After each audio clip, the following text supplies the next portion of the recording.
తో తెలంగాణ ప్రజల తరఫున ఈ సభ ఏకాభిప్రాయంతో మన హక్కులను సాధించుకోవడానికి, మన అనుమతులు తీసుకొచ్చుకోవడానికి, మన నిధులు రాబట్టుకోవడానికి, ఒక మంచి సాంప్రదాయం నెలకొల్పడానికి చర్చ ప్రారంభించినాం.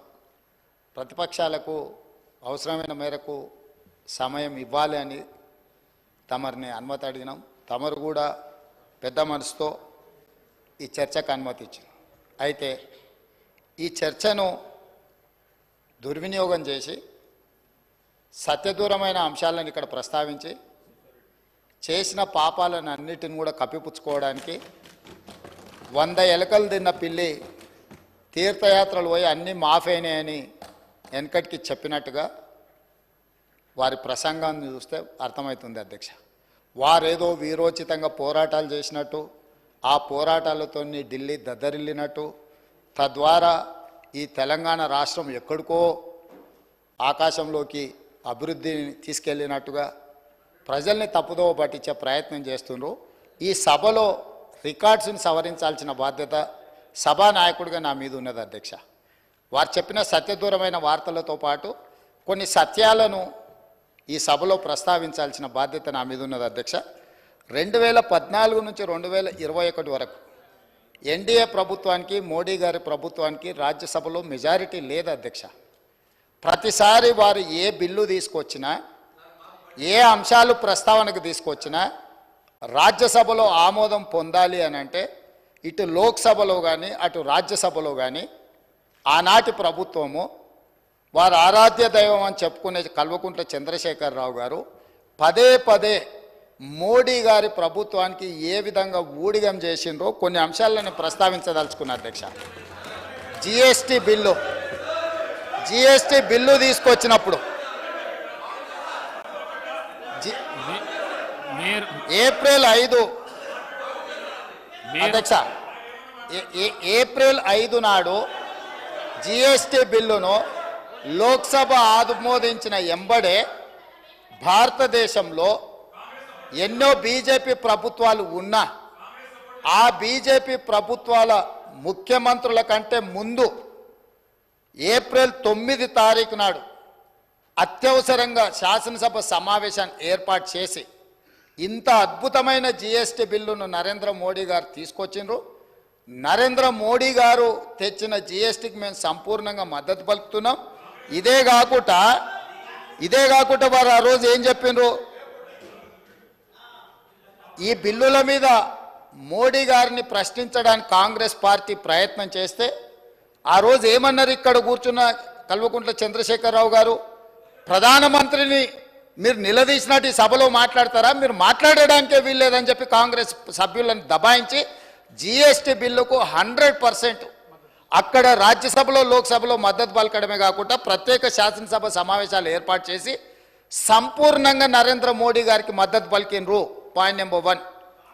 అదేవిధంగా 2018 జూలై 21 నాడు మోడీ గారి కేంద్ర ప్రభుత్వం మీద కాంగ్రెస్ పార్టీ అవిశ్వాస తీర్మానం ప్రవేశపెడితే ప్రతిపక్ష పార్టీలని కాంగ్రెస్ ప్రవేశపెట్టిన అవిశ్వాస తీర్మానానికి అనుకూలంగా ఉంటే ఆనాడు అవిశ్వాస తీర్మానంలో ప్రతిపక్షాలకు మద్దతు ఇవ్వకుండా మోడీ గారికి మద్దతు ఇవ్వడానికి ఓటింగ్లో పాల్గొనకుండా వాకౌట్ చేసి బయటకు వెళ్ళిపోయింది అధ్యక్ష. అంటే వాకౌట్ చేయడం కూడా మోడీ గారికి మద్దతుగా ఆ ప్రభుత్వాన్ని నిలబెట్టడానికి 2018లో ఇచ్చేసింది అధ్యక్ష. అదేవిధంగా రైట్ టు ఇన్ఫర్మేషన్ యాక్ట్, అసలు ఈ దేశంలోనే సమూలమైన మార్పులు, పారదర్శకమైన పరిపాలన అందించడానికి ఆనాడు యూపీఏ ప్రభుత్వం మన్మోహన్ సింగ్ గారు ప్రవేశపెట్టిన ఆర్టీఐ యాక్టును తూట్లు పొడచడానికి 2019 జూలైలో ప్రవేశపెట్టిన సవరణ బిల్లుకు కంప్లీట్గా రాజ్యసభలో మెజారిటీ లేకపోతే 240 రాజ్యసభ ఎంపీలు ఉంటే 113 మంది మాత్రమే బీజేపీకి ఉంటే ఆ రోజు ఆ బిల్లును ఆమోదించుకోవడానికి టీఆర్ఎస్ రాజ్యసభ సభ్యులు జోగినిపల్లి సంతోష్ కుమార్ గారు ప్రత్యేక విమానం వేసుకొని రాజ్యసభలో పాల్గొని ఆర్టీఐ సవరణ చట్టానికి ఓటేసిన మాట వాస్తవం కాదా? అంటే టీఆర్ఎస్ రాజ్యసభ సభ్యుడు ప్రత్యేక విమానంలో వెళ్ళి అక్కడ నరేంద్ర మోడీ గారికి మద్దతు పలికింది. ఆ పార్టీ అధ్యక్షుడు ఆనాటి ముఖ్యమంత్రి చంద్రశేఖరరావు గారు అనుమతి లేకుండా చేయగలడా సాహసం అధ్యక్ష?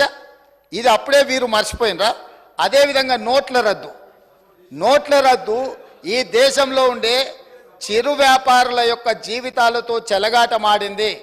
నోట్ల రద్దు చేసినప్పుడు కాంగ్రెస్ పార్టీ సంపూర్ణంగా తప్పుపడితే 2016 డిసెంబర్ 16 నాడు నోట్ల రద్దును స్వాగతిస్తున్నట్టు ఇదే అసెంబ్లీలో చంద్రశేఖరరావు గారు తీర్మానాన్ని ప్రవేశపెట్టి ఇది అద్భుతం, ఈ నోట్ల రద్దుతోటి దేశంలో సమూలమైన మార్పులు తీసుకొస్తాయి. ఆ రోజు వారు ఏమన్నారు?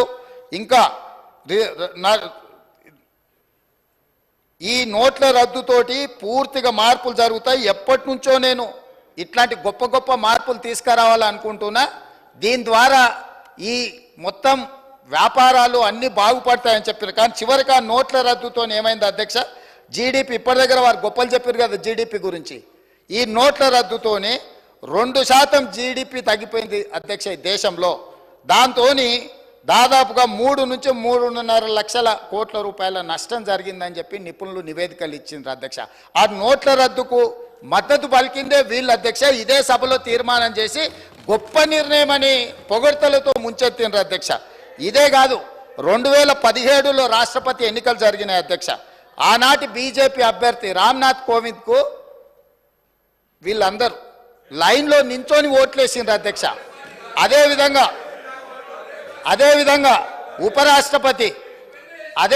ఉపరాష్ట్రపతి ఎన్నికలలో వెంకయ్య నాయుడు గారికి అండగా నిలబడి ఓట్లేసి బీజేపీకి లైన్లో నించొని ఓట్లేసింది వీళ్ళే అధ్యక్ష.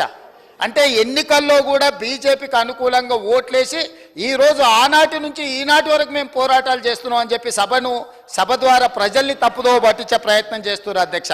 అదేవిధంగా ఆర్టికల్ 370 రద్దు చేసిన రోజు ఆర్టికల్ 370లో కంప్లీట్గా కేంద్ర ప్రభుత్వానికి నేను సాక్షి సభలో 370 రద్దులో వీళ్ళు పోయి నరేంద్ర మోడీ గారికి మద్దతు పలికిండ్రు అధ్యక్ష. ఇదే కాదు అధ్యక్ష, ట్రిపుల్ తలాక్ విషయంలో కూడా 2019 జూలై 30 నాడు ట్రిపుల్ తలాక్ రాజ్యసభలో చర్చలో ఓటింగ్లో పాల్గొనకుండా బయట కూర్చొని ట్రిపుల్ తలాక్ వీళ్ళు సంపూర్ణంగా మద్దతు పలికి పాస్ చేయించిండ్రు అధ్యక్ష. అదేవిధంగా అధ్యక్ష అంతర్రాష్ట్ర నదీ జలాల వివాదాల సవరణ బిల్లు అధ్యక్ష 2019 ఆగస్టు పార్లమెంట్ సమావేశాల్లో ప్రవేశపెట్టిన అంతర్రాష్ట్ర నదీ జలాల వివాదాల సవరణ బిల్లు డ్యామ్ సేఫ్టీ బిల్లు కూడా టీఆర్ఎస్ స్పష్టంగా మద్దతు పలికింది అధ్యక్ష మోడీకి. అదేవిధంగా రాజ్యసభ డిప్యూటీ చైర్మన్ ఎన్నికకు సంబంధించి 2018 ఆగస్టులో రాజ్యసభ డిప్యూటీ చైర్మన్ ఎన్నికల్లో బీజేపీ ఎన్డీఏ అభ్యర్థి అయిన జేడీయూ అభ్యర్థి హరివంశ్ నారాయణ సింగ్కు టీఆర్ఎస్ స్పష్టంగా మద్దతు పలికింది అధ్యక్ష. అదేవిధంగా విపక్షాల ఉమ్మడి అభ్యర్థి కాంగ్రెస్ ఎంపీ హరిప్రసాద్ మీద 20 ఓట్ల తేడాతో వాళ్ళు అంటే ఆ రోజు కంప్లీట్గా ఉమ్మడి ప్రతిపక్షాల అభ్యర్థిని ఓడించడానికి బీజేపీకి మద్దతు పలికి ఆ ఎన్నికల్లో టీఆర్ఎస్ వాళ్ళకు అనుకూలంగా ఉన్న ఒకసారి ఓట్లేసిన రెండోసారి వాళ్ళు ఇదే రాజ్యసభలో మిగతా విషయాలలో గైర్హాజరైంది అధ్యక్ష. అదేవిధంగా సాగు చట్టాలు ఇప్పుడు వారి చట్టాల గురించి ఇక్కడ తీర్మానం అంటుండే అధ్యక్ష. పార్లమెంట్ ప్రొసీడింగ్స్ తీద్దాం అధ్యక్ష.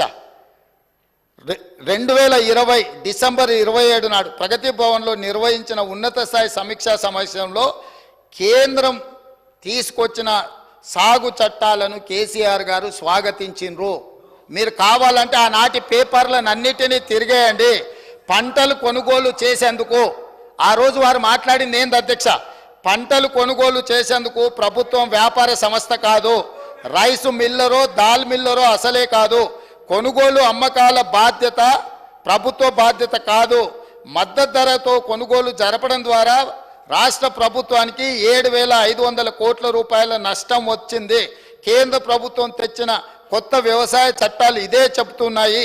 ఈ విధానం ఉత్తమమని చంద్రశేఖరరావు గారు రైతు వ్యతిరేక నల్ల చట్టాలకు మద్దతుగా మాట్లాడిండు. ఆనాటి పేపర్లు తీసి మీరు తిరిగేయండి, వారు ఏ విధంగా మద్దతు పలికినరో మనకు తెలుస్తుంది అధ్యక్ష. ఇవన్నీ కాదు అధ్యక్ష, చివరిగా 2 విషయాలు నేను ప్రస్తావించదలుచుకున్నా అధ్యక్ష. 2016 ఆగస్టు 7 మిషన్ భగీరథ ప్రారంభోత్సవం కోసం మెదక్ జిల్లా కోమటిబండకు ప్రధానమంత్రి గారు వచ్చారు. అక్కడ ఏం మాట్లాడిండు అధ్యక్ష మన రాష్ట్ర ముఖ్యమంత్రి గారు? ఆనాటి ముఖ్యమంత్రి. మీరు ఒక్కసారి రికార్డులు తిరిగేయండి. నేను తెలుగులో సింపుల్గా చెప్పదలుచుకున్న అధ్యక్ష, సభా సమయం అత్యంత కీలకమైన అంశాల మీద చర్చించాల్సిన అవసరం ఉంది కాబట్టి ఇప్పుడు నేను బాధ్యత గల తెలంగాణ ముఖ్యమంత్రిని. మాకు కేంద్రం నుంచి 50,000